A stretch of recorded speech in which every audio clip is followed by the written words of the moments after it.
당신 너무한 거 아니야? 집에서 종일 뭐 하는 거야? 시간 많잖아. 천천히 하나씩 하면은 힘도 안 들 텐데 왜 집을 이렇게 두는 거야? 당신은 전업주부가 집에서 노는 줄 알아? 잔소리 좀 그만해. 내가 알아서 한다고. 알아서 하는 게 이거야? 집도 예쁘게 꾸미고 그런다면서 책임지겠다며? 어련히 알아서 할까? 당신은 당신 일해. 잔소리 하지 말고. 알아서 한다면서 왜 매번 내가 하게 만드는 거야? 당신이 안 하면 되잖아. 안 하면 어떻게 살아? 돼지우리에서 살아? 그럴 거면 차라리 다시 회사에 나가. 오늘 이야기 속 주인공은 54세 서경식 씨입니다. 그리고 그의 아내에 관한 이야기이죠.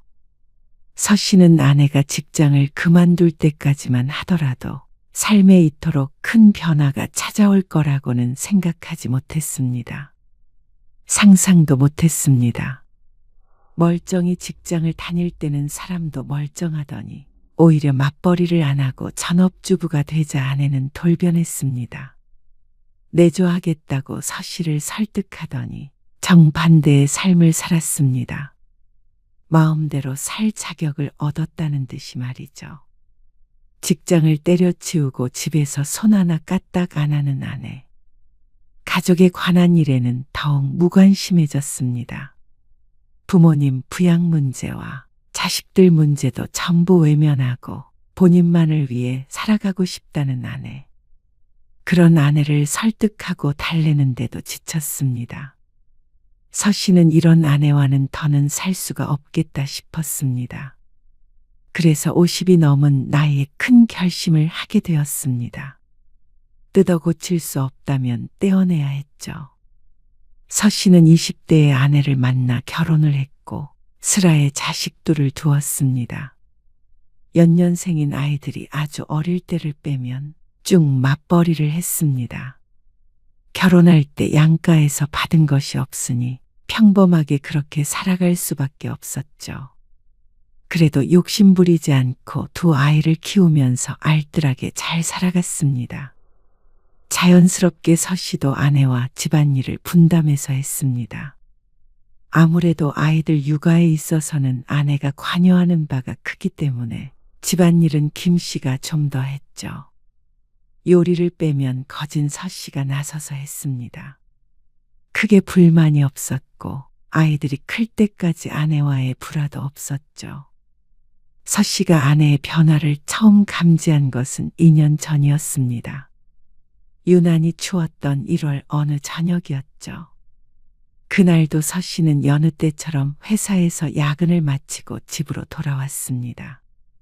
현관문을 열자 어둠 속에 놓인 아내의 구두가 눈에 들어왔습니다. 그리고 거실에 불이 꺼져 있었습니다. 서 씨는 조심스럽게 안으로 들어가 불을 켰습니다. 소파에 앉아있던 아내가 고개를 돌렸습니다. 무슨 일 있어? 불도 안 켜고 뭐해? 의아한 서 씨의 물음에 아내는 침묵했습니다. 그러다가 힘들게 입을 뗐습니다. 그냥 회사에서 일이 좀 꼬여서. 미안한데 나 그냥 조용히 있고 싶어. 저녁 안 먹어. 아내는 그 말만 남기고 안방으로 들어가 버렸습니다. 문이 닫히는 소리가 유난히 크게 들렸습니다.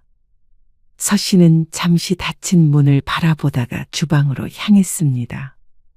냉장고 문을 열어서 대충 저녁을 차려 먹었습니다. 밥을 먹고 들어가니까 아내는 잠이 들었는지 침대에 누워 있었습니다. 아내는 중견 무역회사의 격리팀에서 일했는데 오래 다닌 직장에서 문제가 있었던 모양이었습니다. 며칠째 저기압이라 서 씨가 캐물었더니 직장 동료들이 연달아 퇴사하는 바람에 업무가 많아져 힘들다는 말을 했습니다. 여보, 얘기 좀 해. 내일 얘기해. 같이 산책이라도 다녀올까? 그냥 좀 쉬고 싶어.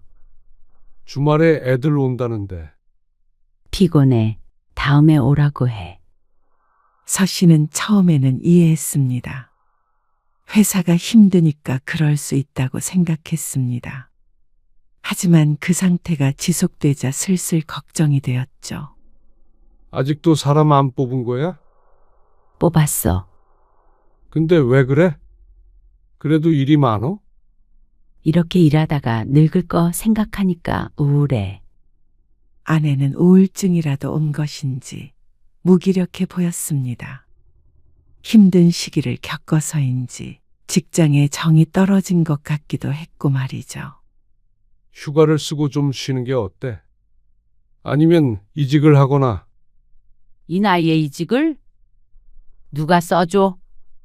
아내는 한숨을 푹 내쉬었습니다. 우리는 왜 이렇게 지질이 궁상으로 살고 있냐? 아내의 푸념에 서 씨는 말이 없었습니다. 지질이 궁상이라는 말이 어쩐지 가슴이 아팠습니다. 아내가 말은 그렇게 했지만 궁상 맞다고 할 정도의 살림은 아니었습니다. 그래도 내 집, 내 차가 있었고 자식들 대학까지 졸업시켰으면 평균은 된다고 생각했습니다. 다만 이제부터 열심히 벌어서 노후 준비를 탄탄하게 하기 위해서 아끼며 살고 있는 것뿐이었죠. 당신 좀 그러면 우리 여름 휴가에 해외여행이라도 다녀오자. 기분 전환으로. 그거 잠깐 다녀오면 뭐? 휴가 끝나고 출근 안 해? 허파에 바람만 들고 더 우울해져. 그냥 좀 신경 꺼. 내가 알아서 할 테니까. 당신이 내 맘을 뭘 알아. 무슨 말을 해도 아내는 불만이었습니다. 자연스럽게 가장 가까이에 있는 서 씨에게 짜증이 늘어났습니다. 서 씨도 울컥할 때가 있었지만 아내와 똑같이 짜증을 냈다가는 싸움밖에 더 되겠나 싶어서 아내가 뭐라고 해도 속으로만 사겼습니다. 그러던 어느 날 서 씨는 아내와 함께 부부 동반 모임을 다녀오게 됐습니다. 어머, 집이 아기자기하고 예뻐요. 아, 그래요? 제가 인테리어에 취미가 있어서요. 이쪽 일을 하시나 봐요. 에이, 아니에요. 집에서 할 일 없으니까 혼자 이런저런 구상을 해보는 거죠. 집사람이 말은 저렇게 해도 할 일이 많아요. 애들 대학 보내느라 제일 고생 많이 했죠. 지인의 집에서 모임을 하게 되었는데 집주인의 아내가 참 부지런한 전업주부인 모양이었습니다. 집안은 깔끔했고 자식들도 명문대에 들어갔다고 들었습니다. 애들 대학 보내고 지금은 뭐 하세요? 아내는 그 여자에게 관심이 많이 보였죠. 사실 하는 일 없어 보이긴 하지만 애들 대학 갔어도 바빠요. 같이 사니까 밥 차려줘야 하고 남편 회사에 가져갈 점심 도시락도 싸고요. 청소하고 빨래하고 그렇게만 해도 벌써 오후인데요. 저는 맞벌이 하는 사람들 보면 정말 존경스러워요. 존경스럽긴요. 이렇게 깔끔하게 해놓고 살지도 못하죠. 에이, 맞벌이 하면 그럴 시간이 없잖아요. 저 같은 백수랑 비교하시면 안 돼요. 분위기는 화기애애했습니다. 그런데 그날 이후로 아내의 심경의 변화가 찾아온 것 같았습니다. 출근하기 싫다고 그러더니 기분 좋아 보이네. 매일 죽상을 하고 출근하더니 근 며칠간 아내의 표정이 밝았습니다. 덩달아 서 씨도 마음이 가벼워졌습니다. 그냥 좀 생각을 바꾸면 되는 거였어. 마음을 다스릴 수 있는 방법이 생겼나 싶어서 의아하기도 했고 안심했습니다. 그런데 며칠 뒤 서 씨에게 아내가 말했습니다. 오늘 그 와이프 있잖아. 너무 행복해 보이더라. 와이프? 누구 와이프? 그 왜 지난번 모임에 아, 그 사람. 그 사람이 행복해 보였어. 그렇잖아. 아무 걱정 없어 보이던데. 그러니까 그 남편도 뭔가 안정돼 보이고 집이 딱 균형이 맞잖아. 아내가 뜬금없이 무슨 말을 하는지 얼른 알아듣지는 못했지만 더 말해보라는 듯이 서 씨는 고개를 끄덕였습니다. 내 생각엔 그게 여자가 집에 있으니까 그런 거 같아? 그러니까 집이 잘 굴러가? 남편이랑 애들 뒷바라지 하면서 자기 취미도 하고 집도 너무 깔끔하잖아. 그래? 나도 그래서 회사 그만두는 게 어떤가 싶어? 뭐 회사를? 이직하는 게 아니라? 아내가 이직을 원할 수도 있다고 생각하긴 했지만 설마 아니 그만두려고 할 줄은 몰랐습니다. 이 정도 일했으면 됐잖아. 나도 이제 좀 남들처럼 살래. 갑작스러운 말이었지만 아내는 혼자서 결심한 듯 단호한 표정을 지었습니다. 하지만 서 씨는 선뜻 그러라고 할 수가 없었습니다. 그 지인과 서 씨 부부는 사정이 달랐습니다. 지인은 남편 쪽이 사업을 했는데 꽤나 규모가 있어서 노후 걱정이 없는 부부였습니다. 하지만 서 씨 부부는 아직은 노후가 준비됐다고 볼 수가 없었습니다. 이번 달까지만 다니려고. 서 씨는 머릿속에서 여러 가지 생각이 스쳐 지나갔습니다. 두 딸의 결혼 자금, 주택담보대출, 부부의 노후 자금. 그 모든 것이 아내의 퇴사라는 단어 앞에서 흩어져 내리는 것 같았습니다. 이대로 착실히 일하면 말년에 자식에게 손 안 벌리고 잘 살 수 있을 거라고 생각했습니다. 저축도 꽤나 하고 있었고 서 씨도 월급쟁이였지만 그래도 남들보다는 좀 더 벌었으니 말이죠. 하지만 그건 아내가 함께 일했을 때 가능한 일처럼 보였습니다. 당신 힘든 건 아는데 그렇다고 갑자기 그만두기는 좀 그렇지. 무슨 일만 없다면 앞으로 그래도 10년 가까이 더 일할 수 있었습니다. 그게 아니더라도 버틸 수 있는 만큼 버틴다면 퇴직금도 그만큼 커질 테고 말이죠. 내 주위에도 일 안 하고 남편이랑 애들 뒷바라지만 하고 사는 여자들 많아. 왜 난 안 돼? 나도 그렇게 살고 싶어. 애들 뒷바라지가 더 필요해? 지금 둘 다 대학 졸업해서 독립해서 살고 있는데. 당신 내조하면 되지. 집안일도 이제 내가 다 하고. 당신 밥도 더 잘 챙겨주고. 집이 조금 더 깨끗해지거나 반찬 수가 늘어나는 것은 서 씨에겐 사실 아무 의미도 없었습니다. 그러한 대가가 아내의 월급이 사라지는 거라면 말이죠. 서 씨도 마음 같아서는 당신도 집에서 쉬어라 하고 싶었지만 현실적인 문제들이 발목을 잡았습니다.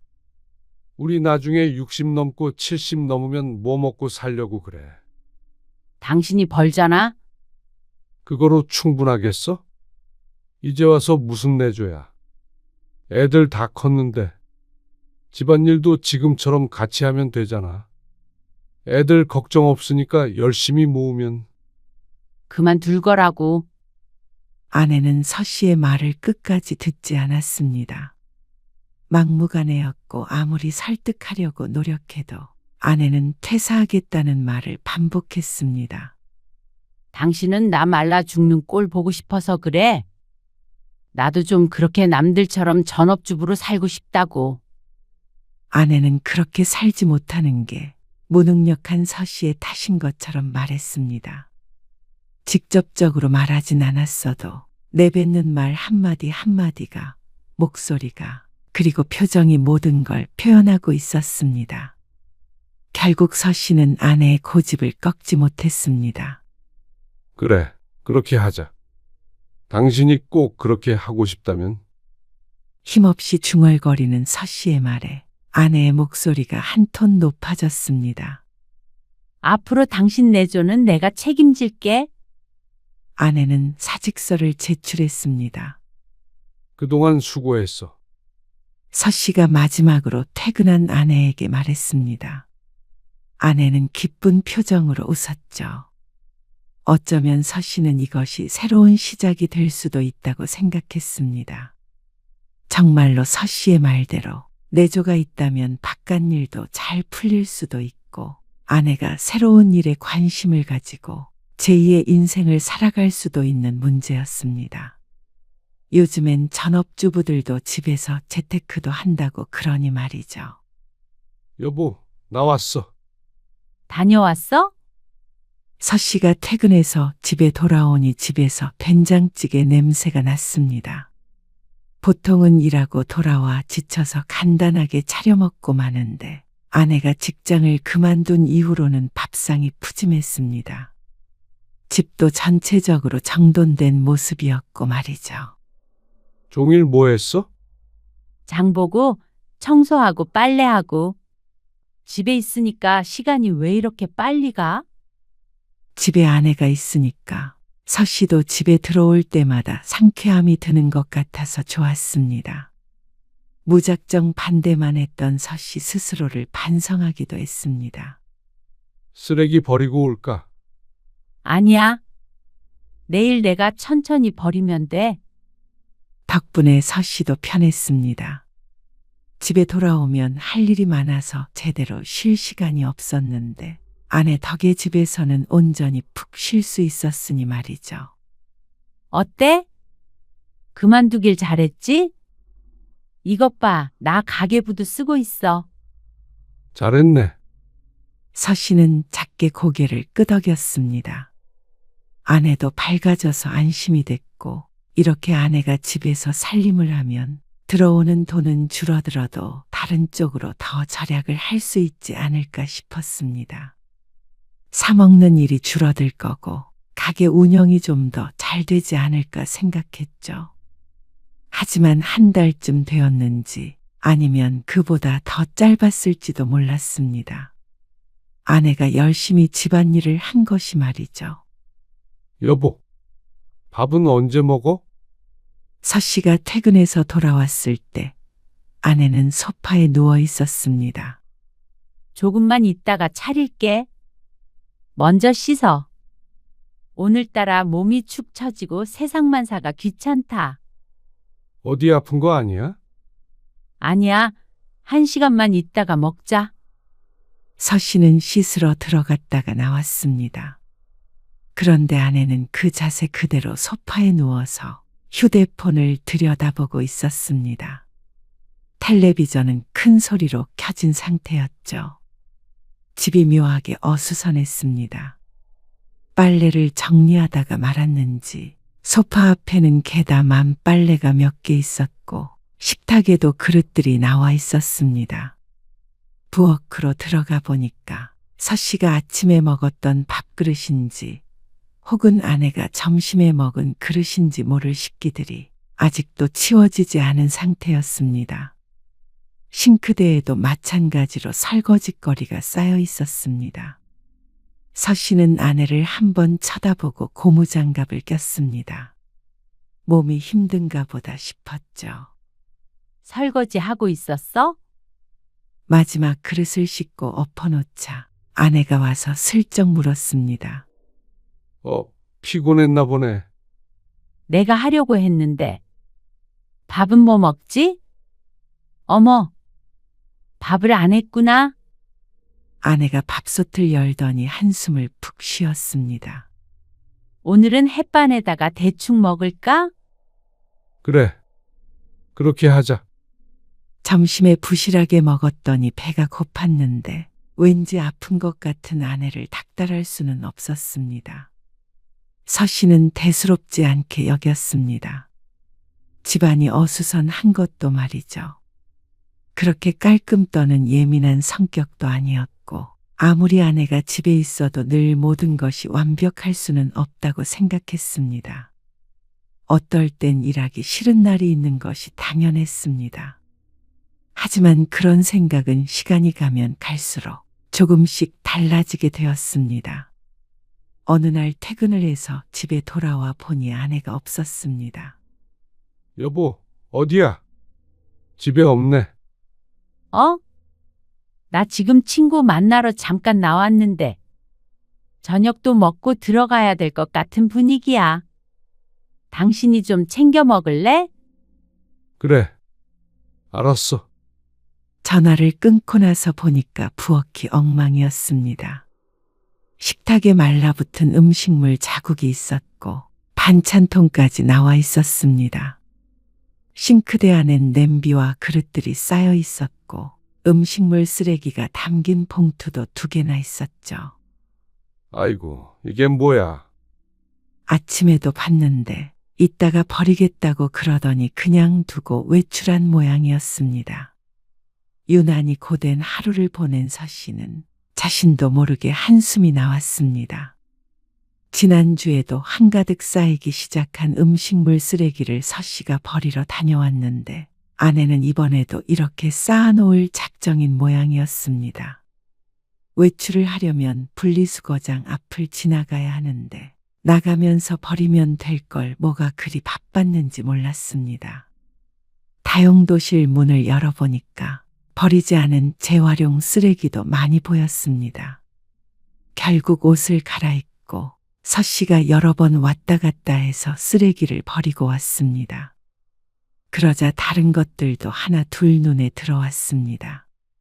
청소기를 안 돌렸는지 바닥엔 머리카락들이 많이 보였고 씻으려고 보니까 욕실에 수건이 하나밖에 안 남아 있었습니다. 맞벌이 하던 시절보다도 더한 집 상태에 잠깐 화도 났습니다. 설거지까지 하고 나니까 녹초가 되었습니다. 밥도 아직 못 먹었는데 딱히 먹을 생각도 들지 않았습니다.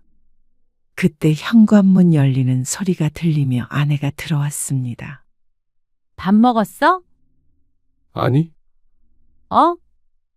뭐야? 집 청소했어? 내가 갔다 와서 하려고 했는데 왜 그랬어? 아내가 웃으면서 말했습니다. 하지만 서 씨는 따라서 웃기가 힘들었습니다. 이번이 처음이었다면 당연히 별일 아니게 넘어갈 수 있었지만 점점 아내가 집을 방치하는 것이 느껴졌죠. 당신 오전에라도 좀 치우고 나가지 그랬어. 적어도 쓰레기는 버리지. 그러자 아내가 인상을 찌푸렸습니다. 정신없이 나가서 그럴 시간이 없었어. 내가 한다니까 왜 자기가 마음대로 해놓고 화를 내? 아니, 화내는 게 아니라.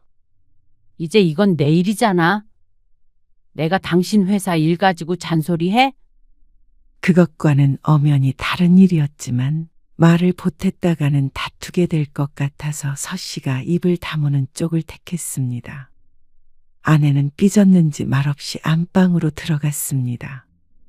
그리고 서 씨가 라면을 끓여 먹는 동안에도 나와 보지 않았습니다. 가슴이 답답해 입맛이 없어서 반 정도 먹다 남겼습니다.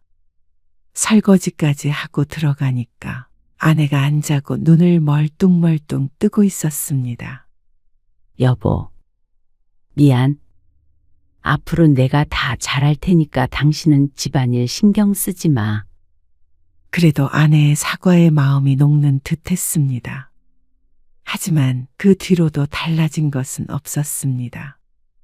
여보, 안 일어날 거야? 나 조금만 더 잘게. 졸려 죽겠다. 어디 아픈 건 아니고? 아니, 어제 4시까지 드라마 봤어. 먼저 들어가 자라고 그러더니 새벽까지 텔레비전을 봤다는 아내. 서 씨는 작게 혀를 차고 몸을 일으켰습니다. 아침을 차려주지 않으니 냉장고에 있던 포도주스 하나를 따서 마셨습니다. 차려서 먹을 시간은 없어서 얼른 씻고 집 밖을 나서는데 배웅하는 사람은 없었습니다. 점심이 지날 때까지 아내에게서 따로 메시지가 오지는 않았습니다. 그리고 퇴근해서 집에 왔을 때 아내는 소파에 누워서 텔레비전을 보고 있었습니다. 새벽까지 봤다는 그 드라마인지 다른 것인지는 모르겠지만 퇴근한 서 씨에게 왔느냐는 한마디만 하고는 다시 시선을 돌렸습니다. 밥은? 냉장고에서 꺼내서 먹어? 반찬 뭐 했는데? 어제 먹었던 거? 국 데워 먹을 거면 냄비 꺼내서 데우고. 아내는 서 씨 쪽은 쳐다보지도 않고 대꾸했습니다. 같이 안 먹어? 나는 아까 늦잠 자서 점심을 늦게 먹어서 배가 안 고프네. 먹고 나서 설거지 좀 해줘. 서 씨가 씻고 나오니까 이번에는 아내가 누워서 휴대폰을 보고 있었습니다. 소파와 한 몸이 된 듯 보였습니다. 주말에도 똑같았습니다. 아내는 하루 대부분 소파에 누워 있는 것 같았습니다. 외출할 때를 제외하고는 말이죠. 내조하겠다던 아내의 말이 떠올랐습니다.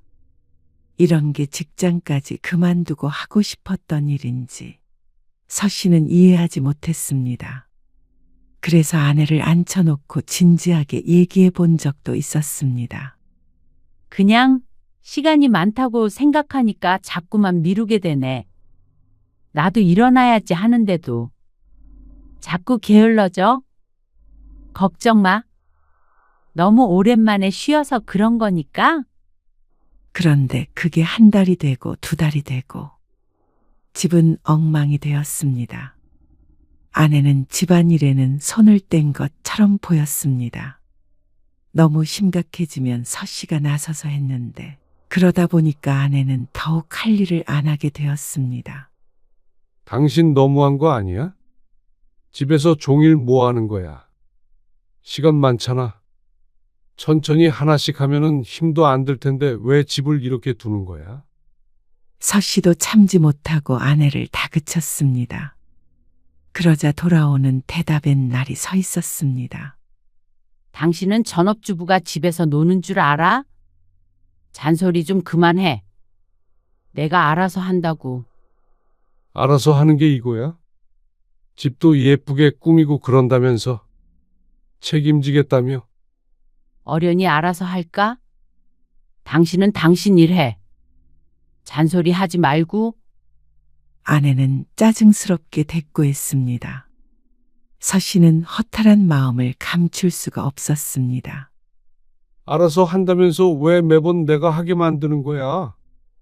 당신이 안 하면 되잖아. 안 하면 어떻게 살아? 돼지우리에서 살아? 차라리 맞벌이 할 때가 나았습니다. 그때는 정신이 없어서 마음 놓고 쉬기가 힘들었으니까 둘 다 빠릿빠릿했는데 아내는 고삐가 풀려버린 것 같았습니다. 그럴 거면 차라리 다시 회사에 나가. 그랬더니 아내는 충격이라도 받은 듯한 표정으로 서 씨를 노려보았습니다. 그리고 며칠 동안 서 씨에겐 말도 걸지 않았죠. 그리고 어느 날 큰딸이 집에 들렀습니다. 회사 일이 바빠 오랜만에 온 것이었는데 현관문을 열고 들어선 딸의 얼굴이 굳었습니다. 집이 왜 이래요? 딸이 온다는 말을 1시간 전에 전한 아내 때문에 서 씨가 혼자 열심히 청소를 하고 있었는데 역부족이었습니다. 소파에는 정리 안 된 빨래가 산더미였습니다. 냉장고엔 먹을 게 없었고 서 씨가 사둔 반찬 몇 개만 굴러다녔습니다. 소파 옆에는 아내가 아침에 먹다 버린 빈 빵 봉지도 놓여 있었죠. 기분 탓인지는 몰라도 환기를 해도 눅눅한 냄새가 나는 것 같았습니다. 밥은 나가서 사 먹었는데 외출을 하면 아내는 또 멀쩡해 보였습니다. 밖에서 봤을 때는 집안 꼴을 그렇게 해놓고 사는 사람 같지가 않았습니다. 엄마, 요새 바빠? 아니. 왜? 아니, 집이 좀 그래서? 너도 그 소리니? 정말 지겹다. 엄마도 이제 좀 엄마 인생 좀 살아보자. 엄마 역할? 아내 역할? 그런 거 강요하지 마. 그냥 나대로 살 거야. 하기 싫은 거 안 할 거고. 딸은 당황한 듯 보였고 그건 서 씨도 마찬가지였습니다. 아내는 자신은 전혀 잘못이 없고 집안일을 강요하는 다른 가족들 탓을 했습니다. 그동안 엄마로서 아내로서 노력하면서 살았으니 앞으로는 아무것도 안 하고 살고 싶다고 했죠. 그렇다면 아빠로서 남편으로서 노력하며 산 서 씨는 어떻게 되는 것인지 아내에게 묻고 싶었습니다. 그러다가 서 씨도 정신이 없어졌습니다. 아버지가 쓰러지고 입원을 하게 됐는데 간병 문제로 형제들 간에 다툼이 있었습니다. 둘째 아들이지만 가까이 사는 서 씨가 대부분의 간병을 도맡게 되었습니다. 낮에는 간병인을 썼지만 저녁엔 자주 들러야 했죠. 하루하루가 고됐습니다. 새벽 일찍 일어나 출근을 하고 퇴근하고 나서는 병원에 갔습니다. 병원에 안 가는 날이면 엉망이 된 집을 청소해야 했습니다. 아내가 밥을 안 차려주게 된 건 오래전 일이었죠. 여보, 낮에 간병해주는 사람이 갑자기 펑크를 냈어. 혹시 당신이 가줄 수 있을까? 아버님 병원에? 하루만 부탁할게. 아내와의 사이도 점점 안 좋아지기도 했고 시아버지 병수발을 들게 하고 싶지는 않아서 아내에게는 부탁하고 싶지 않았습니다. 하지만 아무리 생각해 보아도 낮 시간에 한가한 사람이 아내밖에 없었습니다. 그런데 아내는 남편의 상황 같은 것은 아무래도 상관이 없는 것 같았습니다. 나 그런 거 자신 없어. 뭐, 병원 가서 뭘 어떻게 하라고. 하루만 좀 가서 봐드리면 안 돼. 서 씨는 지쳤습니다. 한숨을 쉬면서 말하자 아내가 도리어 기분 나쁜 듯 말을 했습니다. 그렇게 힘들면 간병인을 한 명 더 써. 뭐하러 당신이 왔다 갔다 해? 간병인은 공짜로 쓸 수 있는 것인 줄 아는 모양이었습니다. 아내의 말에 헛웃음을 지었습니다. 간병인 쓰는 비용은? 형제들끼리 분담하는 거 아니야? 다들 고만고만 사는데 간병인을 2명이나 쓰는 건 누구에게든 부담이었습니다. 서 씨에게도 말이죠. 그래서 당신은 안 된다는 거야? 왜 나한테 시키냐고. 당신은 진짜 내가 노는 줄 알아. 궁시렁거리는 아내에게 정이 떨어지는 기분이었습니다. 간병을 도맡아서 하라고 한 것도 아니고 하루만 부탁한다는데 어떻게 단번에 싫다고 할 수 있는 것인지. 그래, 알았어. 서 씨는 아내에게 희망을 갖지 않기로 했습니다. 종일 집에서 누워서 드라마 보고 휴대폰만 들여다보고 있는 아내. 더는 인간적인 대화도 나누기가 힘들었습니다. 그러다가 서 씨의 아버지는 2달 만에 퇴원을 했습니다. 그리고 몇 개월 안 지나서 장모님에게도 일이 생겼죠. 여보, 엄마 응급실에 갔대. 뭐, 아침에 서 씨를 깨우며 아내가 하는 소리에 서 씨가 놀라서 벌떡 일어났습니다. 침대에서 떨어졌는데 어디가 골절됐다나 봐. 같이 좀 가줘. 서 씨는 회사를 하루 쉬게 되었습니다. 병원에 가서 장모님을 입원시키고 왔다 갔다 하다 보니까 하루가 다 갔습니다. 급한 문제가 일단락되니까 서 씨도 아내에 대한 반발심이 들었습니다. 서 씨의 아버지가 입원했을 땐 그렇게 병원에 가기 싫다고 하더니 친정 문제가 되자 곧바로 서 씨를 찾는 게 참 이기적이었죠. 마음 같아서는 너도 네가 알아서 해라 하고 싶었지만 차마 그럴 수가 없었습니다. 인간적으로 말이죠. 그러던 어느 날이었습니다. 서 씨는 우편함을 비우다가 안쪽에 밀려나 있던 봉투를 발견했습니다. 은행에서 온 것이었습니다. 아내의 앞으로 온 것이었죠. 봉투를 열어보니 연체 안내문이었습니다. 대출금 연체? 서 씨는 눈을 의심했습니다. 웬 대출인가 싶어서 아연실색했습니다. 서류를 자세히 읽어보니 아내가 돈을 빌리고 안 갚은 듯 했습니다.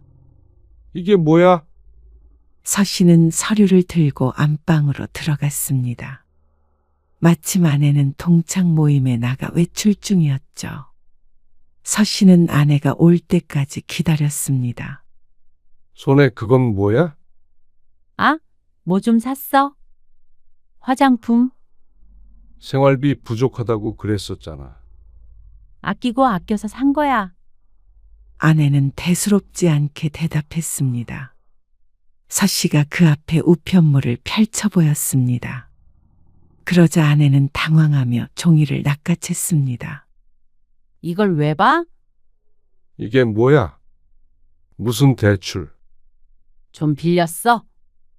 카드값이 좀 밀려서. 일단 막으려고. 카드값이 왜 밀려? 얼마나 썼길래? 아내는 대답하지 않았습니다. 당신 이게 다야? 얼마 빌린 건데? 아내는 아니라고 잡아댔습니다. 그러면 카드 내역이랑 생활비 통장이랑 다 보여줘. 왜 그런 것까지 당신이 참견해? 한 달에 일정하게 드는 생활비는 전부 아내가 관리를 했고 저축하는 돈은 서 씨가 관리하곤 했습니다.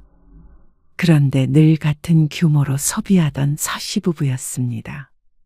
그리고 서 씨에게 알리지 않기 위해서 몰래 대출을 받다니요. 이건 도저히 있을 수가 없는 일이었습니다. 아내를 추궁하자 지난 몇 달간 대출을 1,100만 원을 받은 사실이 드러났습니다. 공동으로 관리하는 통장에까지 손을 대지 못하니까 자신의 앞으로 신용대출을 받은 것이었죠. 이게 뭐야? 이게 뭐냐고. 서 씨가 언성을 높였습니다. 그러자 아내는 아무 말 없이 발끝만 쳐다보았습니다. 당신 정말 너무한 거 아니야? 당신은 우리 미래에 대한 생각은 안 해. 그냥 당신 혼자 편하게 살면 그만이야. 그러려고 직장 그만뒀어? 뭐? 어떻게 그런 식으로 말해? 그러는 당신은 어떻게 그런 식으로 행동하는 건데? 이게 당신이 원했던 거야? 모임에서 그 여자 부럽다며? 그렇게 살고 싶었다며 남들처럼 그렇게. 이게 지금 그렇게 살고 있는 거야? 집에서 하루 종일 누워서 TV나 보면서 집안일에는 손 하나 까딱 안 하고. 몰래 대출이나 받고 말이야. 돈은 어디다 쓴 건데? 그냥 낮에 배달시켜 먹고 모임에서 쓰고 살 거 사고 했어. 내가 그 정도도 못해? 평생 돈 벌었는데. 적반하장도 유분수였습니다. 꼭 평생 자신만 희생해온 것처럼 말하면서 가족을 내팽개친 것을 정당화하는 아내에게 신물이 났습니다. 내가 봤을 때 당신은 우리 둘의 노후를 위해서 노력할 생각이 눈꼽만큼도 없어. 그냥 당신 한 몸 편하면 다른 건 다 상관없는 거잖아. 내조? 이게 내조야. 집 꼬라지를 봐. 서 씨는 아내가 가정에 대해 그리고 미래에 대해 책임감이 전혀 없다는 사실을 깨달았습니다. 사실 진작에 깨달았었는데 외면했습니다. 집안일 좀 안 하는 거 가지고 와이프를 이렇게 비난하는 남자가 어디 있어? 내가 집안일 안 한 걸로 이러는 거야. 그러면 아니야? 돈 벌어온다고 지금 나 무시하는 거잖아. 생활비도 조금만 주니까 내가 대출까지 받았지. 그러니까 당신도 같이 벌면 되잖아. 버는 건 반토막이 됐는데 당신이 더 쓰고 다니면 우리는 나중에 어떻게 살아? 그럼 당신이 더 벌어. 아내의 말에 서 씨는 더 이상 대화하고 싶지 않아졌습니다. 서 씨는 천장을 쳐다보다가 눈을 질끈 감았습니다. 모든 것이 무너지는 것을 느꼈습니다. 마지막 남은 부부간의 신뢰조차 사라졌으니 서 씨와 아내 사이에 남은 게 아무것도 없었습니다. 그리고 며칠 뒤 어느 저녁, 서 씨는 퇴근 후에 집에 돌아가지 않고 한강변을 걸었습니다. 바람이 차갑게 불었지만 그 차가움이 오히려 정신을 맑게 해주었습니다. 아내가 직장을 그만둔 지 1년이 조금 더 흘렀을 뿐이었습니다. 그 시간을 돌아보았습니다. 결혼 생활 중에 위기는 많았습니다. 자식 문제로 다투기도 했고 경제적인 문제로 힘들었던 적도 있었습니다. 물론 회사 생활이 괴로웠던 적은 수도 없이 많았고 말이죠. 그런데 이렇게 삶이 지친다는 생각은 해본 적이 없었습니다. 몸도 마음도 한계에 달해 있었습니다. 아내는 관심도 없었지만 최근 건강검진에서 혈압도 높게 나왔습니다. 스트레스 때문이 아닐까 싶었습니다. 서 씨는 강물을 바라보며 생각했습니다. 이대로 계속할 수 있을까? 이대로 10년, 20년을 더 살 수 있을까? 답은 아니었습니다. 집에 돌아온 것은 밤 10시가 넘어서였습니다. 아내는 서 씨와 더 이상 대화하지 않았습니다. 여전히 소파에 누워 휴대폰을 보고 있었습니다. 집안은 그대로였습니다. 서 씨는 외투를 벗지 않은 채 아내의 앞에 섰습니다. 혜수가 아내가 고개를 들었습니다. 텔레비전 소리가 거실에 울렸습니다. 밥 당신이 차려 먹어? 우리 이혼하자.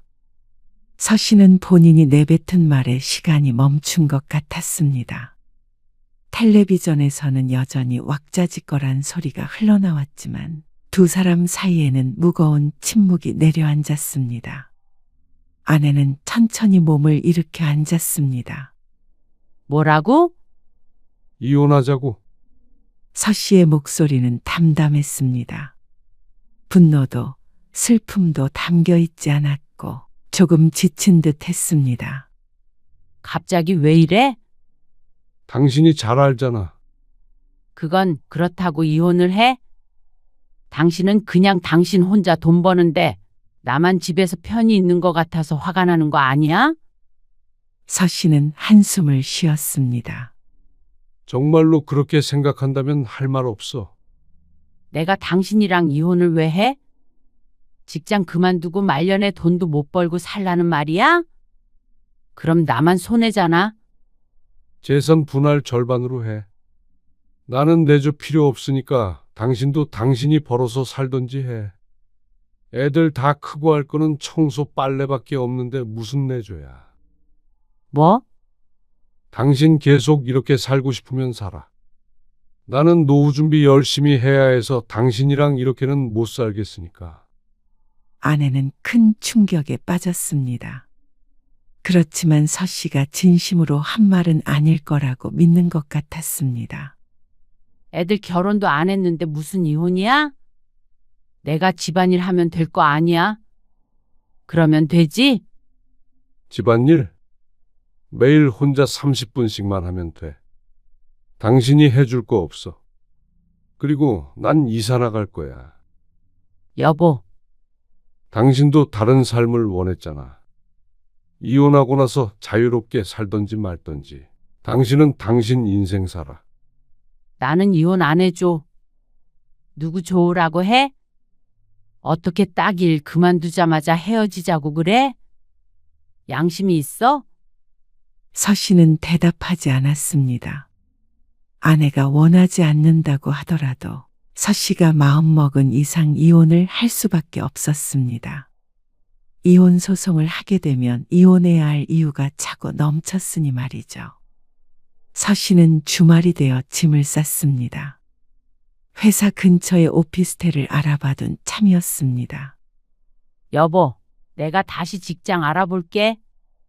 아내의 말에도 서 씨는 묵묵히 짐을 쌌습니다. 다시 돈 벌면 되잖아. 그럼 예전처럼 살 수 있잖아. 내가 몰라. 집에서 편하게 있다 보니까 잠깐 이상해진 것 같아. 당신이 다 해주니까 아무것도 안 하게 됐나 봐. 한 달 전에만 이렇게 말해줬어도 서 씨는 이혼을 결심하지 않았을 것 같았습니다. 하지만 이제 더는 이 관계를 이어갈 자신이 없었습니다. 아내의 밑바닥까지 봐버린 기분이었습니다. 비단 직장을 그만두었기 때문에 생긴 일은 아닐 것이었습니다.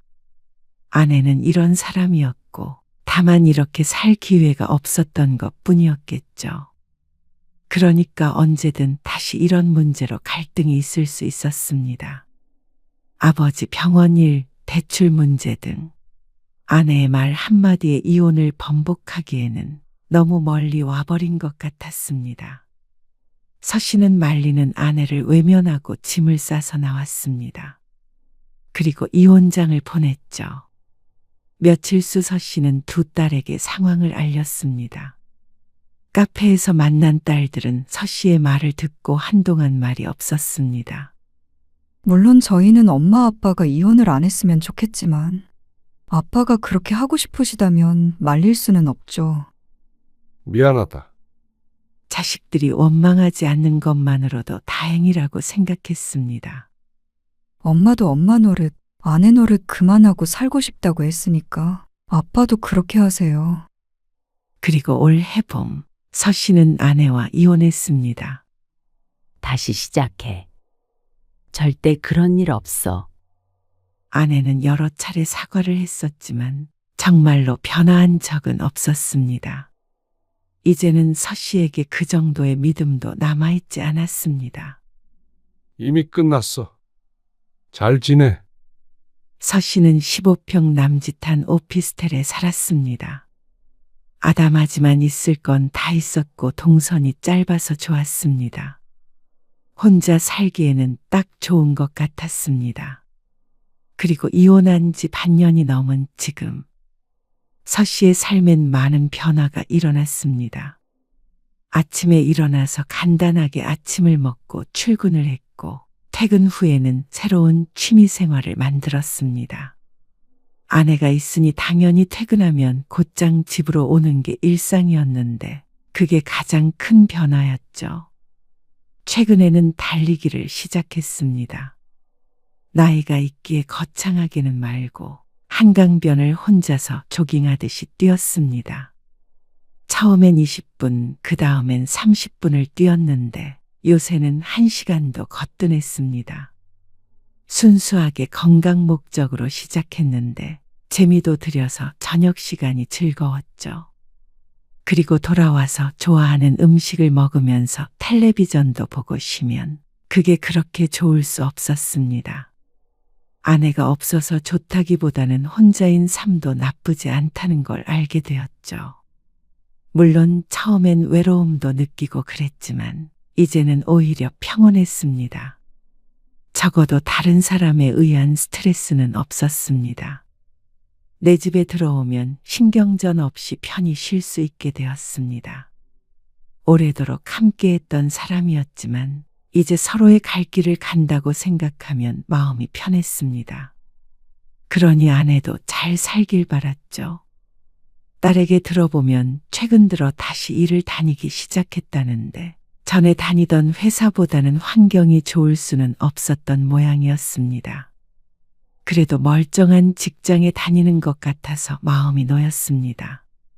노후 대비를 하기 위해 열심히 일하는 것이 최근에 가장 큰 고민이었지만 괴롭지는 않았습니다. 후회도 없었죠.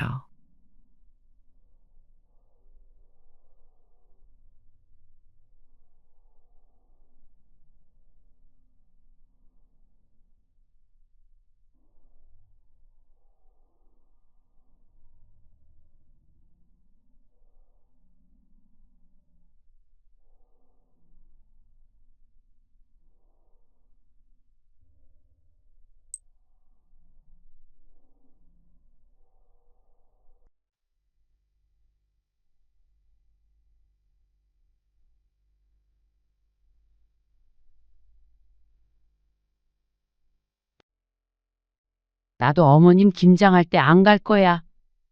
당신 안 가면 우리 엄마는 어떻게 해? 나는 우리 집 가고 당신은 어머님한테 가는 건 어때? 그게 말이 되냐? 아니면 당신이 우리 집 김장에 가던가? 내가 장모님 김장하는 데 가는 건 제일 오버하는 거지. 그리고 장모님도 너무해. 사위들을 부려먹으려고 하셔? 백년 손님을. 그럼 며느리는 부려먹어도 되고? 오늘 이야기 속 주인공은 55세 김경진 씨입니다. 그리고 그녀의 남편에 관한 이야기이죠. 김 씨는 평생을 맏며느리 노릇을 했습니다. 차례, 제사, 김장, 어느 것 하나 빠질 수가 없었습니다. 하지만 반대로 왜 그 오랜 세월 동안 남편은 처가 행사에 그토록 참여하지 않았던 것인지 몰랐습니다. 아무도 이상하게 생각하지 않는 현실이 오히려 이상할 지경이었습니다. 사위는 백년사위라는 말이 괜히 있는 것이 아니구나 싶었습니다. 하지만 시대에 알맞게 변해가는 사람들이 있는가 반면 김 씨의 남편 같은 사람도 있었습니다.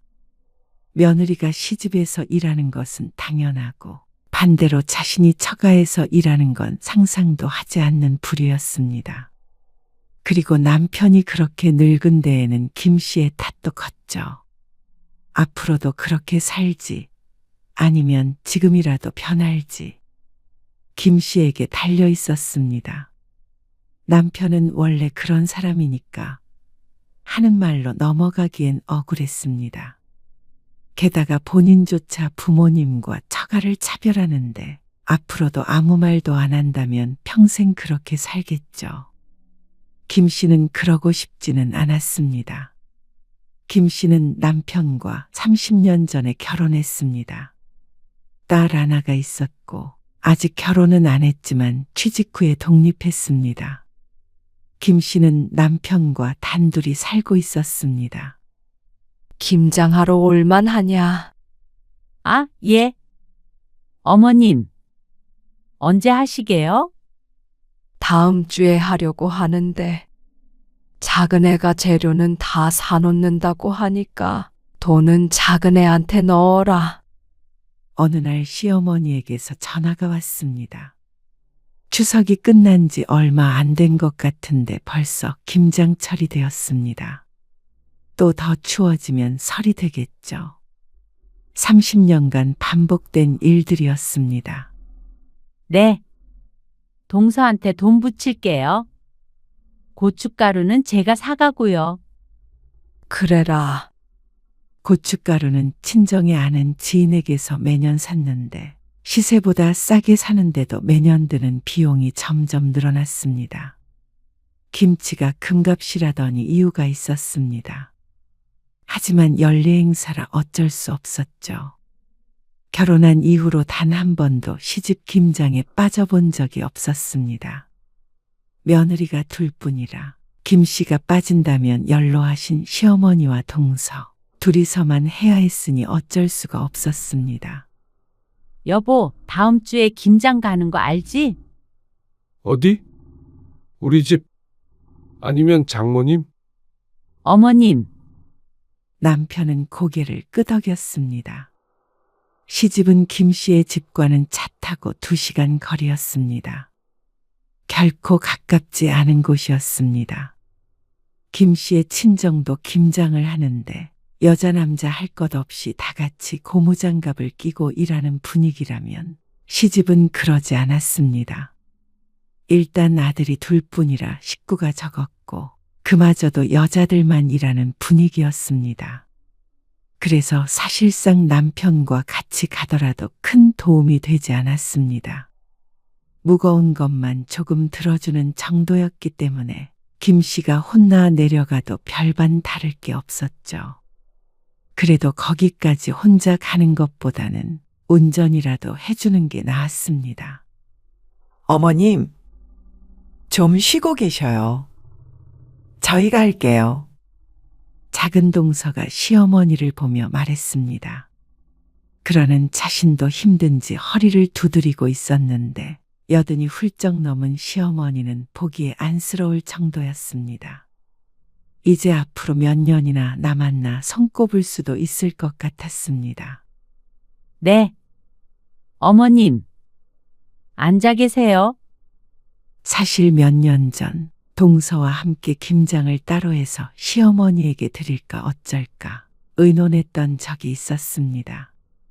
하지만 시어머니가 꼭 김장에는 참여를 하고 싶어 하시기에 어쩔 수 없었습니다. 시동생은 허리를 다쳤다고 오지 않아서 김장을 하는 인원은 무척 조촐했습니다. 참 집집마다 김장 분위기가 다른 것이 시집에서는 고기도 삶아 먹지 않았고 순수하게 노동만 했습니다. 젓갈 좀 더 부어라. 네. 이 정도요? 조금만 더. 먹을 식구가 많지 않아서 김장을 많이 하진 않지만 그래도 종일 걸리는 노동이었습니다. 어슬렁 어슬렁 돌아다니면서 할 일 없이 있는 남편이 얄미울 수밖에 없었습니다. 하지만 시어머니가 남자들이 부엌일 하는 걸 싫어하셔서 대놓고 일을 시킬 수는 없었죠. 여보, 저기 통 좀 옮겨줘. 시어머니 안 볼 때 부려먹을 수밖에 없었습니다. 수고했어. 이거 가져가. 시어머니가 김치 2통을 내밀었습니다. 매년 받는 양이었습니다. 이 김치 2통을 위해서 오는 것이 아니라 사실 시어머니의 김장을 돕는 의미였습니다. 혼자 계신 시어머니 적적할까봐 찾아뵙는 것도 있었습니다. 그게 자식된 도리라고 생각했습니다. 동서도 마찬가지일 테고 말이죠. 돌아가는 길에 어깨를 두드리자 남편도 수고했다고 한마디 했습니다. 힘들긴 했어도 1년에 한 번뿐이라고 생각하면 올만했습니다. 근데 한 통만 받아오지. 2통이나 받아와? 김치는 장모님이 하신 게 맛있어. 그런데 비밀이 하나 있긴 했습니다. 남편이 시어머니 김치를 별로 좋아하지 않고 오히려 김씨의 친정에서 김장한 것을 좋아했습니다. 좋아하는 것에서 지나쳐서 처가 김치가 없으면 밥을 못 먹는다는 말을 할 정도였습니다. 그러니까 시집에서 김장하는 것은 형식적인 것에 지나지 않았습니다. 그래도 2통은 가져와야지. 익혀서 김치찌개를 끓이면 괜찮았습니다. 시어머니가 김치에 대한 자부심도 있었고 자식이 많이 가져가길 원하셔서 어쩔 수 없었습니다. 남편은 잘 손대지 않았지만 김씨는 시어머니가 고생해서 담근 김치를 김씨는 끝까지 맛있게 먹었습니다. 그리고 그 다음 주가 친정의 김장이었습니다. 우리는 김장 끝냈으니까 그쪽 스케줄에 맞추면 돼. 친정 김장 날짜를 잡으려고 형제들끼리 연락을 여러 번 주고 받았습니다. 아무래도 김씨처럼 김장을 2번 하는 경우도 있었으니 말이죠. 내가 이번에 네 형부 팔 다친 얘기했지? 아, 깁스했다며? 김장 못 와? 가긴 가지. 근데 막 일하기가 힘드니까 혹시 제부 올 수 없는지 물어보려는 거지? 딸 셋, 아들 하나인 집인데 남동생은 해외에 살고 있고 여동생은 오래전에 이혼을 했습니다. 그러니까 김장에 올 수 있는 남자는 형부와 김씨의 남편밖에 없었습니다. 김장을 워낙 많이 해서 인력은 넘쳤지만 그 중에서 가장 일을 잘하는 게 형부였죠. 그리고 이렇게 김씨의 언니가 묻는 이유가 있었습니다. 김씨의 남편은 친정 김장에 참석하지 않기 때문이었습니다. 예전에는 처가 김치가 맛있다고 몇 번 따라갔었지만 오래전에 그만뒀습니다. 아무래도 한 번 다녀오면 힘든 건 분명했으니 말이죠. 안 간다고 할 것 같은데. 그러면 어쩔 수 없긴 한데 네 형부도 힘들잖아. 그렇지? 내가 한번 물어볼게. 친정의 김장은 시집과는 분위기가 사뭇 달랐습니다. 김장을 위해 모인다기보다도 가족 행사 같은 것이었습니다. 식구가 많아 김장을 한꺼번에 많기는 했지만 그만큼 북적거리면서 재밌게 놀다 왔습니다. 해마다 사진도 찍어서 단톡방에 공유도 하고 말이죠. 사실 김장이라기보다는 추억 만들기에 가까웠습니다. 그래서 굳이 좋아하지도 않는 남편을 끌고 갈 생각을 하지 않았습니다. 이야기는 몇 번 꺼내본 적은 있었죠. 다음 주에 우리 집 김장하는데 당신도 가자. 내가 거길 왜 가? 형부가 팔을 다쳤는데 그래도 힘쓸 사람 하나는 있어야지. 아, 싫어. 난 불편해. 당신도 고기 삶아서 김치 먹고 하면 좋잖아. 그거 잠깐 먹으려고 종일 거기서 북적북적 싫어. 그리고 일정 있어. 무슨 일정? 운동하러 가. 동호회. 남편은 더 이상 말하지 말라는 듯이 손을 휘 저었습니다. 그런 남편에게 서운한 감정이 들었습니다. 평소에는 같이 가자는 소리도 잘 안 하는데 이번만 참석하면 어디가 덧나나 싶었습니다. 바로 지난주에 시집에 가서 김장하고 왔으면서 말이죠. 불공평하지 않아? 뭐가? 불퉁한 김 씨의 목소리에 남편이 돌아봤습니다. 아니, 나는 시집에 가서 매년 김장하는데 당신은 왜 우리 집에 안 가? 우리랑 같냐? 우리 집은 조금밖에 안 하고 당신은 김장이 아니라 무슨 김치 축제처럼 하잖아. 힘들어. 사람이 많으니까 덜 힘들지. 그리고 같이 모여서 노는 거지 뭐. 그러니까 나는 놀러 안 간다고. 끝까지 남편은 거절했습니다. 그리고 처가 김장에 가는 남자가 어딨냐? 그 말에 김 씨는 할 말을 잃었습니다. 처가 김장에 가는 남자가 바로 가까이에도 있었습니다. 형부는 꼬박꼬박 참석을 했고 여동생도 이혼하기 전에는 꼭 제부를 데리고 왔었죠. 하지만 더 설득하려고 해봤자 남편이 마음을 안 바꿀 걸 알았습니다. 일정까지 있다고 하니까 더욱 가망이 없었습니다. 언니, 애 아빠 못 간대. 중요한 일정이 있다네. 형부가 팔이 아프다는데 내 남편은 운동하러 가서 못 간다는 말을 하기가 그래서 둘러댔습니다. 그러자 언니가 대꾸했습니다. 괜찮아. 현석이가 간대. 아, 그래? 잘 됐네. 예지도 간다고 하거든. 일손 많네. 조카가 같이 간다고 하니까 다행이었습니다. 김 씨의 딸이나 조카들은 매번 참석하는 것은 아니었는데 김장하면 맛있는 거 많이 먹을 수 있다며 안 바쁠 때 가끔씩 참석하기도 했습니다. 올해는 김 씨의 딸도 가기로 했죠. 김 씨는 주말에 딸과 만나서 친정으로 갔습니다. 도착하니 언니 부부와 여동생이 이미 와 있었고 조카도 둘 있었죠. 왔냐? 예지 아빠는 안 왔고. 친정어머니는 매년 사위가 왔는지 안 왔는지 물었습니다. 다 같이 이렇게 어울려 노는 걸 워낙 좋아해서 매년 아쉬워했죠. 다음에는 같이 와. 알겠어요. 아이고, 형부 팔 괜찮으세요? 괜찮지, 그럼. 김 씨의 형부는 무척 활달하기도 했고 처가의 잘하기로 유명했습니다. 가족 행사에 빠진 적이 없고 늘 발벗고 나섰습니다. 팔이 부러졌는데도 이렇게 오는 걸 보니 대단했죠. 무거운 건 현석이한테 들라고 시켜. 온 가족이 모여 왁자지껄했습니다. 서로 농담이 오갔고 본격적으로 김장을 하기 전에도 종일 맛있는 걸 먹으면서 떠들었습니다. 김장은 핑계였고 명절이 하루 더 있는 거나 마찬가지였습니다. 이모부도 오시면 좋을 텐데. 어디 네 이모부가 이런데 오는 사람이니? 친정어머니의 말에 김 씨는 뜨끔했습니다. 형부가 다친 팔로도 고생을 하고 있으니까 더 비교되고 마음에 걸렸습니다. 다들 김 씨의 남편을 비난하지는 않았지만 매년 김치를 많이 가져다 먹는 이유가 남편 때문이라 무척 양심에 찔렸죠.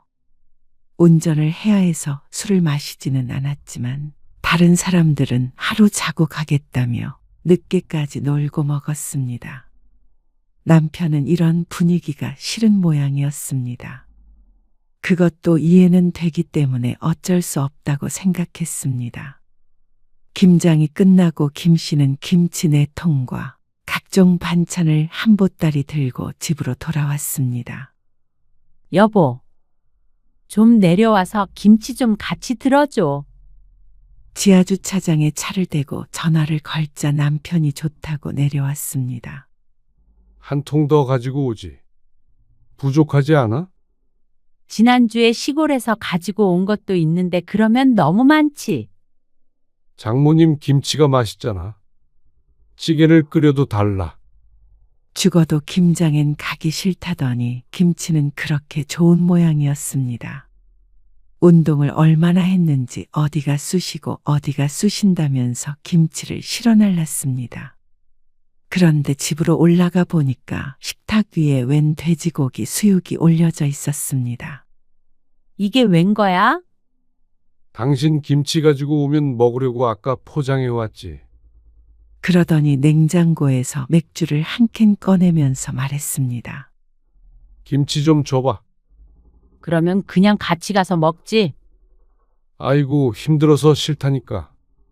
힘들게 운동은 하면서 하루쯤 시간을 내주는 건 그렇게나 싫은 모양이었습니다. 그러면서 또 김치는 좋아서 혼자 따로 먹을 정도이기에 김씨가 기막혀 하는 것이었죠. 김씨는 고개를 절레절레 흔들었습니다. 남편이 이런 것이 하루 이틀이 아니었습니다. 처가 행사에는 불편하다면서 빠지기 일쑤였습니다. 이 때문에 다툰 적도 여러 번이었습니다.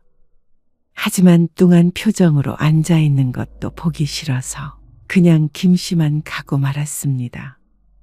남편도 거기에 익숙해진 것일 테죠. 6년 전에 친정 아버지가 돌아가셨는데 첫 제사 때도 그랬습니다. 당신 안 갈 거야?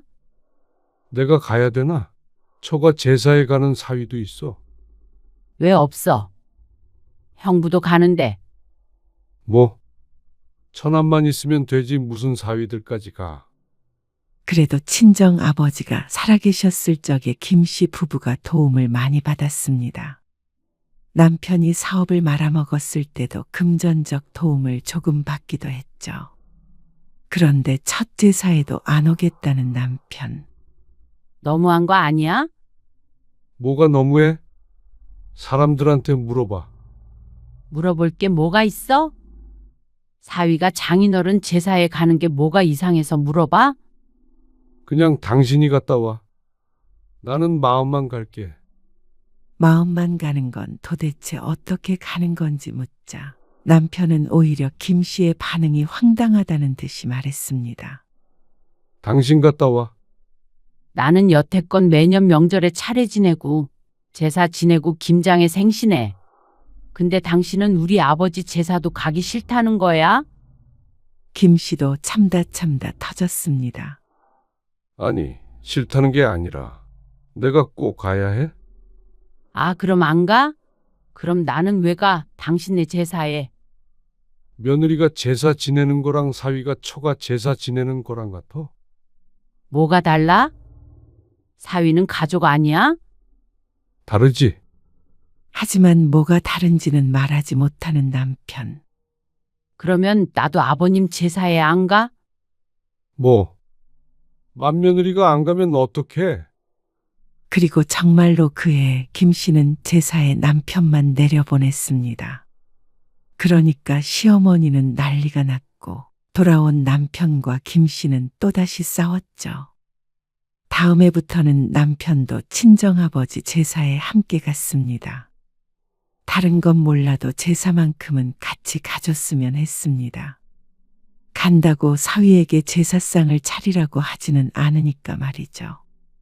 딸이 셋이라 그럴 필요도 없었습니다. 그래서 김씨도 시아버지 제사에 참석했습니다. 참석이라기보다는 제사상을 차리는 며느리 노릇을 한 것이니까 남편과 다르긴 했죠. 하지만 그런 것까지 하나하나 따지고 싶지는 않았습니다. 남편의 말대로 김씨의 집엔 일손이 많았으니 말이죠. 그때부터 남편이 달라진 건 아니었습니다. 친정 조카 결혼식에도 가지 않았고 다 같이 뭔가 하는 날에도 꼭 빠지고 싶어 했습니다. 졸지에 김씨도 여동생처럼 이혼을 한 것 같다는 농담을 듣기도 했죠. 오늘은 등갈비 넣어서 김치찜 해 먹자. 퇴근길에 전화한 남편이 말했습니다. 김치찜? 김치 없는데? 뭐? 김치가 없어? 다 떨어졌어. 어머님 김치로 할까? 그걸로 하면 맛이 없는데. 시어머니는 양념이 약한 편이었는데 그래서 물김치 같다며 남편이 좋아하지 않았습니다. 그래서 남편이 없을 때 김씨 혼자 먹을 때나 꺼내서 먹곤 했죠. 장모님한테 달라고 해봐. 지난번에 다 떨어져서 전화해봤지. 아, 그러니까 할 때 많이씩 하지. 언제는 무슨 김장을 그렇게 많이 하냐면서 질리는 표정을 짓더니 어처구니가 없었습니다. 당신도 가서 김장 같이 하면 더 많이 가져올 수 있지. 식구가 많다 보니까 김치를 나눌 때 참석한 사람 수에 따라서 가져오는 양이 다를 수밖에 없었습니다. 그런데 남편은 가지도 않으면서 김치 타령을 하니까 웃길 수밖에 없었죠. 그리고 또다시 김장철이 다가왔습니다. 2주 뒤에 김장하신다고 하더라. 낮에 시어머니와 통화를 했는데 보름 뒤 주말에 하겠다고 했습니다. 그래서 형제들과 날짜 조율을 해서 다음 주에 친정 김장을 하기로 약속을 잡았습니다. 여보, 김치 좀 한두 통 정도는 더 챙겨와. 그렇게나 많이 어떻게 가져와? 다른 사람들도 있는데. 통을 2개 더 들고 가서 얼른 담으면 되지. 얌체짓을 하라고? 얌체는 무슨 얌체야? 여러 사람이서 하면 몇 포기 더 하는 거 일도 아니잖아. 그러면 당신도 가던지. 남들이 고생하는 것은 아무것도 아닌 것처럼 얘기하면서 자기가 가서 일할 생각은 없는 남편이 얄미웠습니다. 그래서 말을 꺼냈더니 남편은 또 심드렁한 반응이었습니다. 약속 있어. 당신은 꼭 김장 날만 약속 잡더라. 그러면 집에서 나 혼자 뭐해? 같이 갈 생각은 도저히 안 드는 모양이었습니다. 남편의 말처럼 할 수는 없었습니다. 내 통도 충분히 많이 챙긴 것이었습니다. 그런데 문제가 생겼습니다. 김장을 이번 주에 해야겠다. 며칠 뒤에 시어머니에게서 전화가 왔습니다. 갑자기 일정을 당기겠다는 말이 당황스러웠습니다. 그 다음 주에 잔치에 갈 일이 있어서 먼저 해야겠어. 아, 그날 친정도 김장을 하기로 해서요. 차라리 한 주 더 미룰까요? 뭐? 그때는 너무 늦지. 친정 김장을 늦추면 되잖냐. 시어머니의 말에 당황스러워서 할 말을 잃었습니다. 친정 식구들끼리 다 같이 하는 걸 뻔히 알고 있으면서도 하는 말이었죠. 아, 상의를 좀 해보고요. 다시 연락드릴게요. 일단은 확답을 미루고 전화를 끊었습니다. 당연히 남편에게 말을 했죠.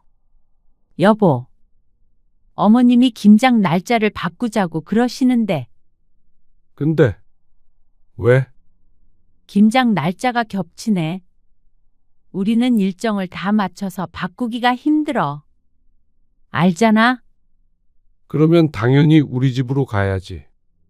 뭐? 왜? 당신 안 가면 우리 엄마는 어떻게 해? 그게 문제였습니다. 김 씨가 안 가면 동서와 시어머니 둘이서 해야 했으니 말이죠.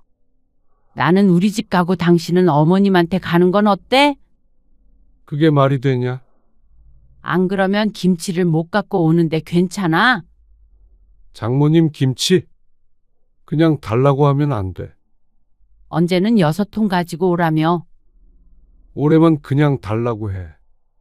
어쩔 수가 없잖아. 김치를 맡겨놓기라도 한 듯이 당당한 태도였습니다. 하지만 김 씨도 양심이 있지 아무리 친정이라고 해도 그렇게 할 수는 없었습니다. 반대로 오지도 않은 누군가가 김치만 챙겨가겠다고 하면 김 씨도 그렇게 달갑지 않을 것 같았습니다. 한두 통이면 모르겠지만 6통씩이나 말이죠. 그거는 안 되지. 그러면 어떻게? 아니면 어머님 댁에만 갈게. 내년엔 엄마 김치는 먹지 말던가. 하지만 그건 또 싫다는 남편. 막무가내였습니다. 당신이 그러면 우리 집 가서 일을 돕든 아니면 내려가서 어머님을 돕던지 해야지. 김 씨도 나름대로 해결책을 찾으려고 이리저리 생각했습니다. 하지만 남편은 막무가내로 우겼습니다. 김장은 시집으로 가되 친정 김치는 꼭 많이 공짜로 얻어오라면서 말이죠. 그리고 나 그날 약속 있다고 했잖아. 그럼 뭐야? 당신은 어디든 가지도 않겠다는 말이잖아. 그 말을 들으니 더 기가 막혔죠. 시집 김장에 가더라도 김씨 보고 혼자 가라는 말이었습니다. 자기는 한가하게 동호회에 나갈 거면서 말이죠.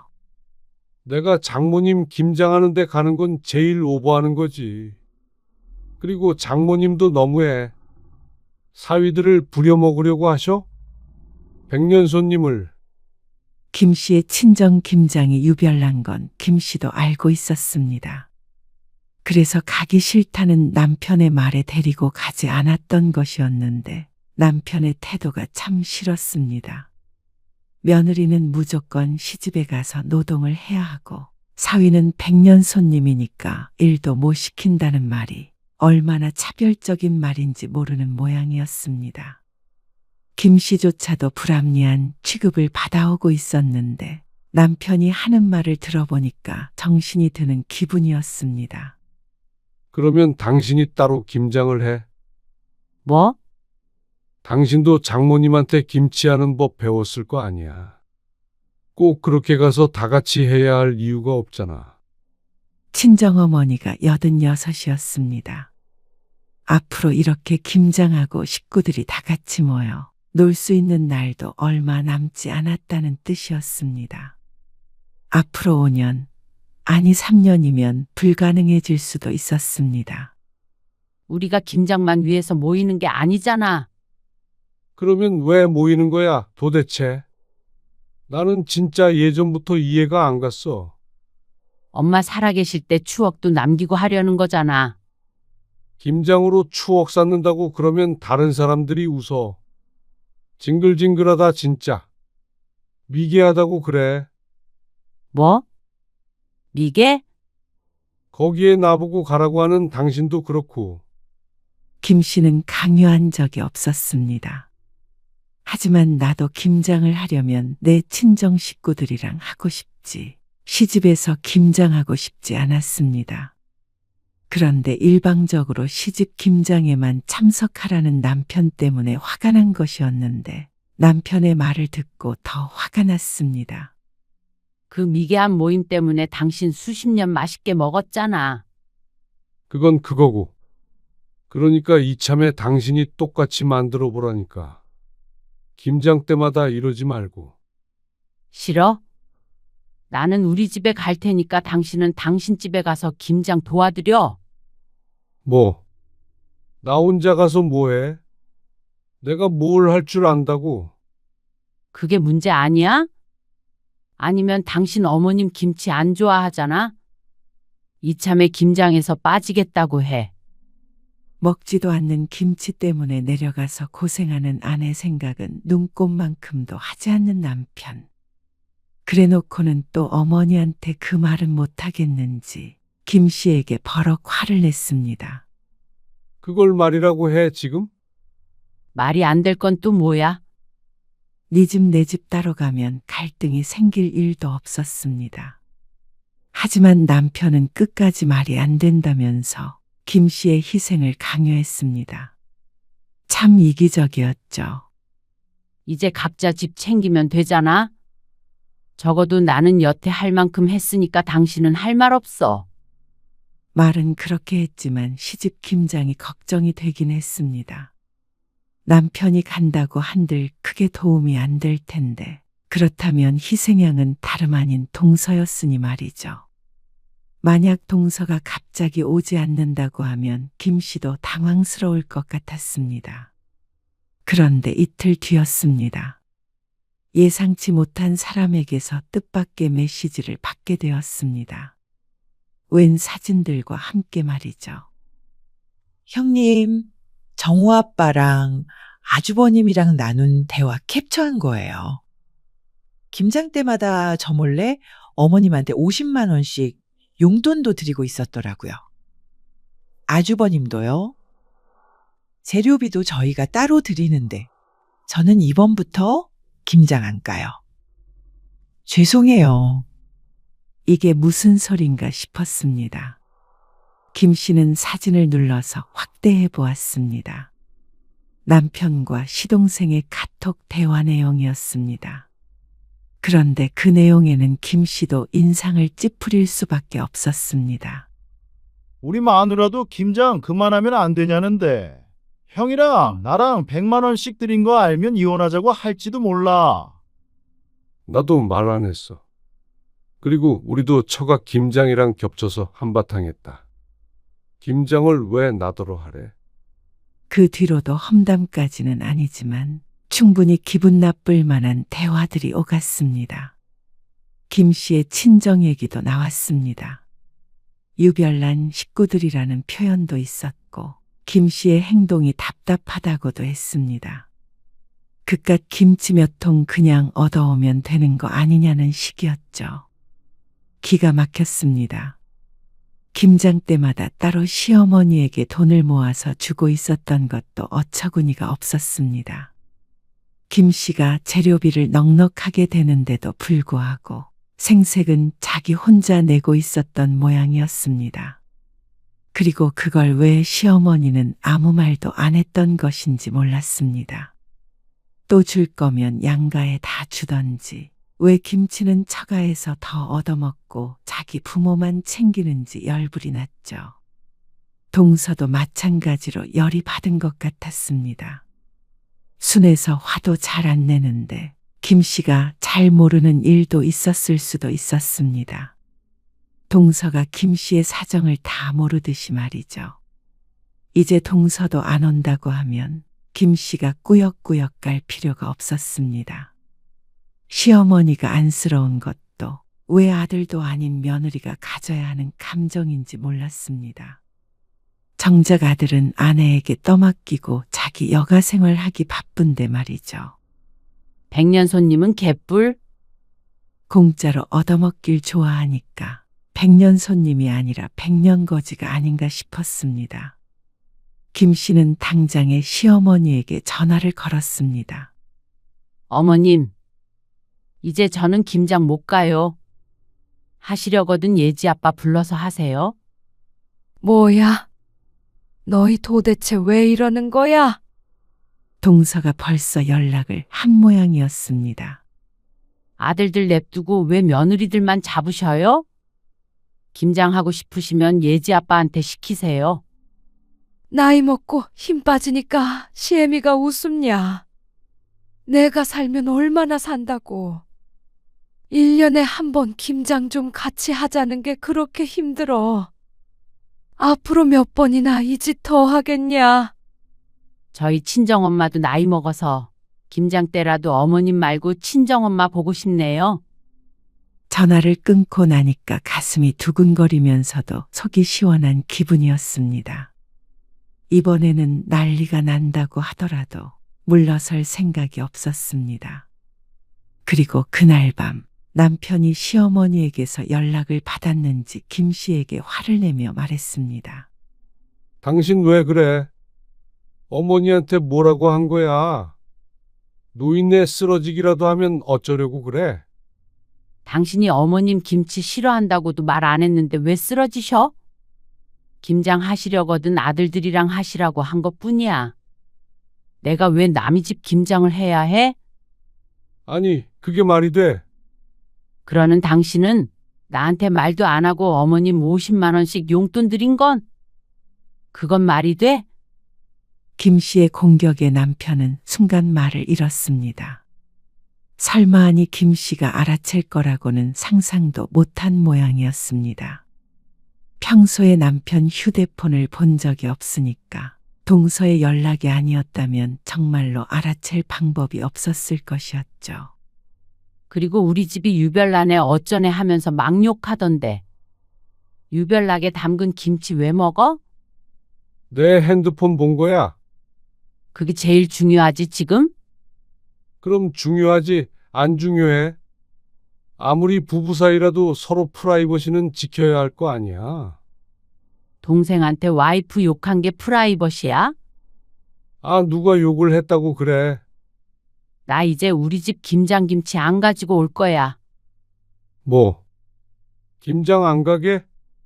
안 가면 시집 김장이라도 갈 줄 안 모양이었습니다. 가는데 김치 안 싸온다고. 당신이 그거 먹는 꼴 보기 싫어. 그리고 나는 이제부터 엄마한테 수고비로 100만 원씩 챙겨주고 올 거야. 뭐?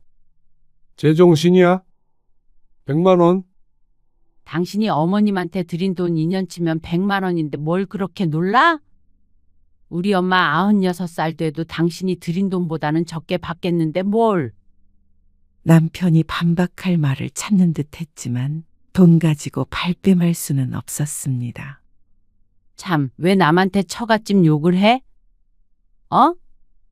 욕을 했다니? 언제 또 욕을 했다고 그래? 그냥 불만이 좀 있다. 이 정도지. 그래?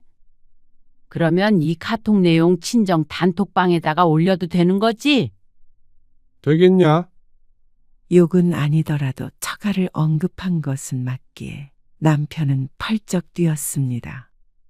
그러면 자기가 처가에 뭐가 되느냐면서 김 씨를 뜯어말렸습니다. 막말로 내가 정말로 욕을 한 것도 아니고 말이야. 그냥 유별나다고 했나? 그 정도 얘기밖에 안 했어. 아, 그리고 끝까지 안 봤어? 김치는 맛있다고 그 말도 했다고. 참나? 그냥 하던 대로 해. 당신 우리 집 김장 가? 그러면 나도 장모님 김장하는데 따라갈 테니까. 그러면 김치도 싸올 수 있고 다 해피엔딩이지? 어떻게 그게 해피엔딩이야? 너무 불공평한데. 아, 뭐가 불공평하다는 거야? 양쪽 다 가자는 거잖아. 안 가면 장모님이나 우리 어머니나 서운하다고 난리치실 거 아니야. 나는 여태 당신 집 김장에 빠져본 적 없어.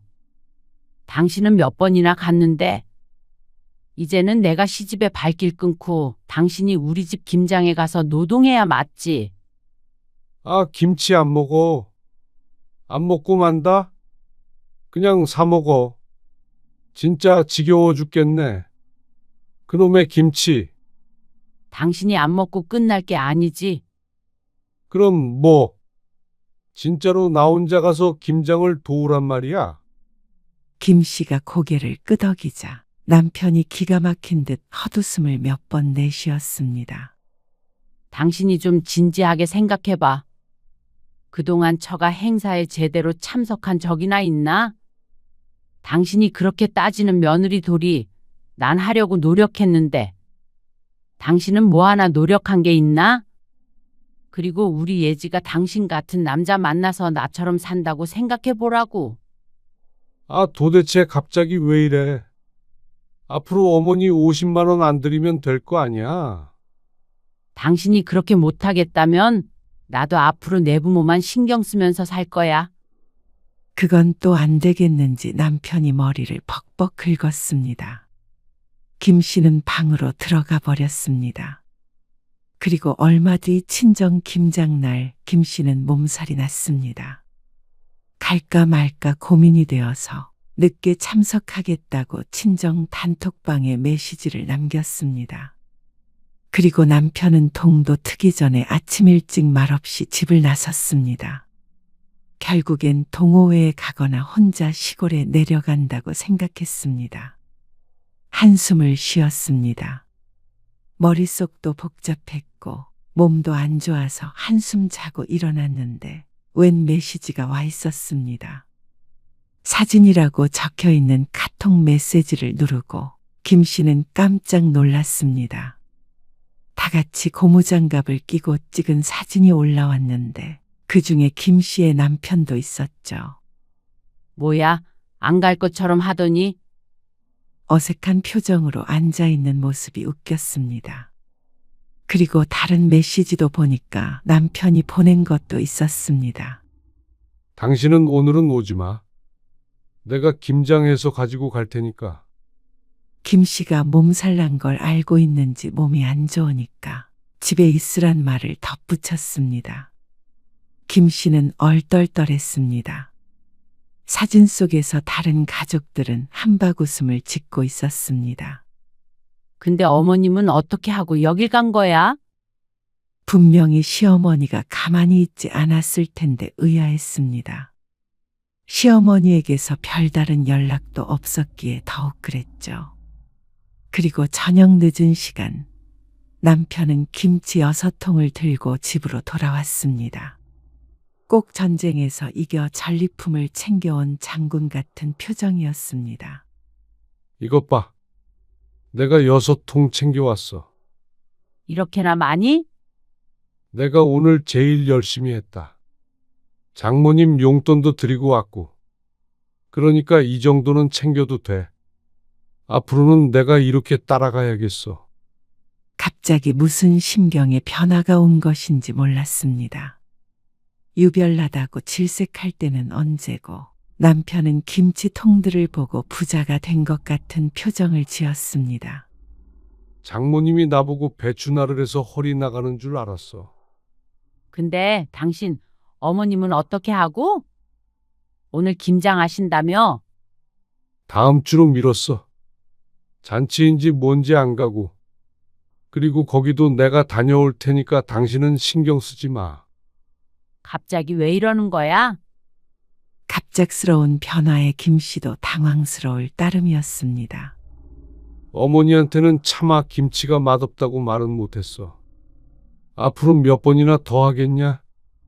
내가 가서 도울 테니까 당신은 신경 쓰지 마.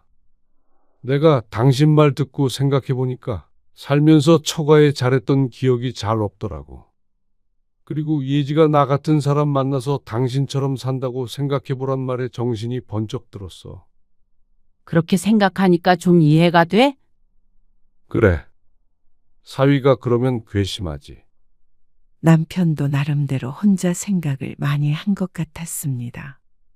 그냥 나는 우리 집 김장 갈게. 당신은 당신 집 가. 우리 집 유별난 건 나도 알아. 그런데 남편이 고개를 저었습니다. 아니야. 나름대로 재밌었어. 전에는 싫다며? 몰라. 나이 드니까 또 그런 것도 나쁘지 않은 것 같고. 거기서 먹으니까 더 맛있는 것 같기도 하고. 김치도 많이 주시니까. 그리고 남편이 덧붙였습니다. 당신 명절에나 제사 때도 고생하고 그런 거 알아. 나도 그만큼 만회해 보려고. 그 말을 듣자 오히려 김 씨는 시어머니를 떠올리게 됐습니다. 그렇게 전화를 했던 것이 조금 미안했습니다. 아무리 그래도 시어머니인데 말이죠. 남편이 김 씨의 친정에 잘한다면 김 씨도 시집에 잘하고 싶었습니다. 그게 부부가 아닌가 싶었습니다. 남편이 하루아침에 다른 사람이 될 거라고 생각하지는 않았습니다. 그래도 이전보다는 훨씬 나은 상황이 된 것은 분명했죠. 그런데 의외의 변화가 시집에서도 일어났습니다. 시동생 부부가 이혼 위기까지 갔다가 겨우 화해했는데 그 과정에서 시동생이 김장이든 제사든 대신 음식을 하겠다고 나섰다는 것이었습니다. 어쩌면 김씨 부부와 비슷했죠. 그렇게 된 이상 시어머니도 며느리들만 잡을 수는 없었습니다. 결국 남편들이 마음을 고쳐먹으면 될 일이었죠. 시어머니는 먼저 며느리들 눈치를 받고 올해는 간단히 하자, 힘들면 그만두자라는 말을 입에 올렸습니다. 김 씨는 예전처럼 먼저 나서지 않았습니다. 대신 남편이 먼저 이번 주에 우리 집, 다음 주에 장모님 댁 김장 갈까라고 말을 꺼냈습니다. 30년 동안 한 번도 들어보지 못한 말이었습니다. 김 씨는 동서에게 받았던 카톡 사진을 지워버렸습니다. 진짜로 단톡방에 올릴 마음도 없었습니다.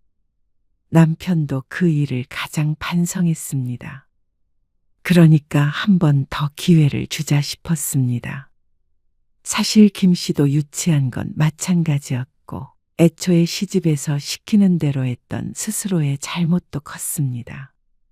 누굴 탓할 문제가 아니었습니다. 친정 식구들은 남편이 김장에 참석하게 되니까 기뻐했습니다. 이런 분위기에 찬물을 붓고 싶지 않았고 남편도 앞으로도 진심으로 참여할 의지를 보이니까 됐다 싶었습니다. 언제까지 갈지는 모르겠지만 말이죠. 언젠가 안 간다고 해도 상관없었습니다. 김 씨도 시집에서 어느 정도 해방이 됐으니까 억울할 것도 없었습니다. 역시 장모님 김치가 맛있어.